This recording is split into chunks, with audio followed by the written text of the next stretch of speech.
এই গরমে স্বামী স্ত্রী দুজন মিলে খোলা মাঠে গোল দিয়ে আসলাম। কিভাবে গোল দিলাম বিস্তারিত থাকছে আজকের ভিডিওতে। আসসালামু আলাইকুম এভরিওয়ান, আমি আমেনা সিদ্দিকী। কি অবস্থা সবার, সবাই কেমন আছেন? আমি তো আলহামদুলিল্লাহ ভালো। এই যে আমরা এখন হলো সেই নন্দনের থার্ড পার্ট শেয়ার করতে চলে আসলাম।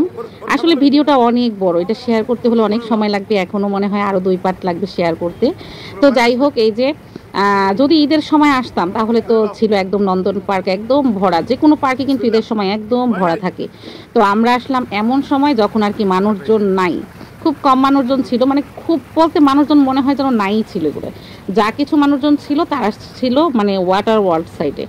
যাই হোক, এই যে আমান সোনা বলছিল যে ওয়াটার কোস্টারে উঠবে, তো এইখানে উঠতে ভাই রে ভাই একবারে মানে পুরো কষ্ট হয়ে গেছে। আমার মনে হয় 10 তলা সিঁড়ি বেয়ে উপরে ওঠা লাগছে ওয়াটার কোস্টারে ওঠার জন্য।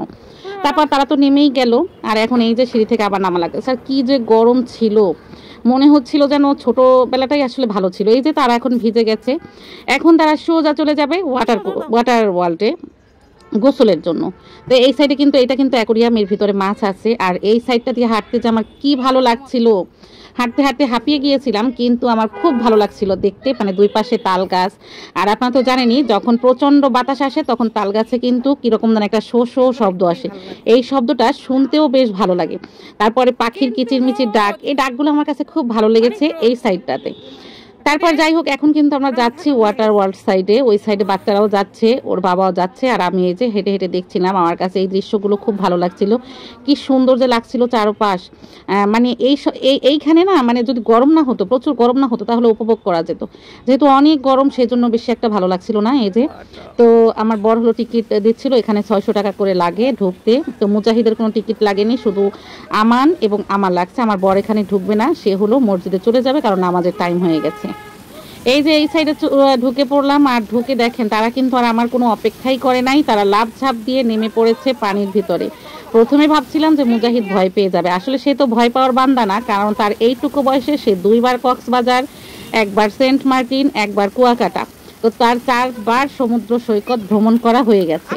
এইবার ফ্যান্টাসিও গেছে, তারপরে ড্রিম হলিডে পার্ক, এইবার আসছে সে নন্দনে। তো সে এই রকমের পানিতে মানে লাফ ঝাঁপ দেওয়ার সে অনেক অভিজ্ঞতা আছে তার।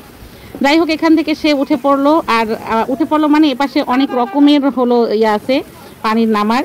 তো সেই মানে এইখানে লাভ দেয় তো ওইখানে লাভ দেয়, এই পাশে লাভ দেয় তো ওই পাশে লাভ দেয়। আমি বারবার রিকোয়েস্ট করছিলাম যে আসো একটা মানে পিকচার তুলি, এক সাইডে দাঁড়াও, একটু ছবি তুলি, কত রিকোয়েস্ট করছি, কিন্তু মুজাহিদের কিন্তু কোনো রকমের ছবি তোলা যায়নি, কারণ সে আমার কথা শুনতেছিলই না, সে তার মতো করেই লাভ ঝাপ দিয়েই যাচ্ছিল। এক সাইড থেকে উঠতেছে তো আর এক সাইডে নামতেছে, দেখতেই পাচ্ছেন। এই যে সে এবার এই পাশে চলে আসছে, আর যে পাশেই যাচ্ছে ওই পাশেই, আম্মু এখানে দাঁড়াও, তুমি এখানে দাঁড়াও। মানে আমি তো একটু ছায়ায় বসবো, কোনো একটা গাছের তলাতে একটু বসবো, সে একটু গোসল করবে, কিন্তু সে আমাকে ওই রকমের একটা ওয়েই দিচ্ছিল না। সে বারবার বলছিল এখানে মানে তার কাছাকাছি থাকো, কারণ এইখানে যারা সিকিউরিটি আছে ওনারা ওই যে বাঁশিতে ইয়া করে, মানে বাঁশি যখন বাজায়, বাঁশিতে যখন হরেন দেয় তখন ও খুব ভয় পায়, ও মনে করে যে ওকে হয়তো বা তারা ধমক দিতেছে। আর এইটাতে বসার জন্য আমি বলছিলাম যে বাবা এইটাতে করে ওই যে ওরা কিভাবে করে ওইভাবে একটু করো, কিন্তু ও কোনোভাবেই পারছিল না। আমি বারবার বলছিলাম যে এটাতে ওই দেখো ওই যে সবাই কেমন করছে ওইভাবে করো, কিন্তু পারতেছিল না। পরে আমান একবার ট্রাই করছিল, কিন্তু ও আবার ভয় পাচ্ছিল। যাই হোক, এইবার হলো এইখানে কিছুক্ষণ থাকবে, আর আমান আবার ওইটা নিয়ে চলে যাচ্ছে, এইখান থেকে আমার নিচে এখানে আসবে। আর আমি এই যে গাছতলাতে একটু বসছি, কিন্তু মুজাহিদের জন্য বসতে পারতেছি না। ও এইবার যে মানে যেই ওয়াটারে নামছে এই পাশে এই সাইডটাতে একটু বসার জন্য আছে, ওর চেঁচামেচিতে ওর কাছে থাকা লাগতেছে। এই রোদে আমি যে কতটা সিদ্ধ হয়ে গেছি। ভাগ্য ভালো, আমার বর বলছিল দেখছো এই যে আমরা খোলা মাঠে গোল দিতে আসছি, যদি আমরা ভিড় ভাট্টার ভিতরে আসতাম তাহলে তোমার অবস্থা কি হইতো বলো। মানুষ যখন বেশি থাকে, মানুষের যখন গ্যাদারিং বেশি থাকে, তখন কিন্তু মানুষেরও একটা গরম আছে। এখন যেহেতু মানুষ নাই, একটা ফাঁকা মানে একরকমের ফাঁকা এসে কিন্তু একরকমের ঠান্ডা লাগে, মানুষের এসে কিন্তু অনেক গরম। তো ফাঁকা মাঠে গোল দিতে আসলাম, আমার বর এটা নিয়ে হাসাহাসি করছিল।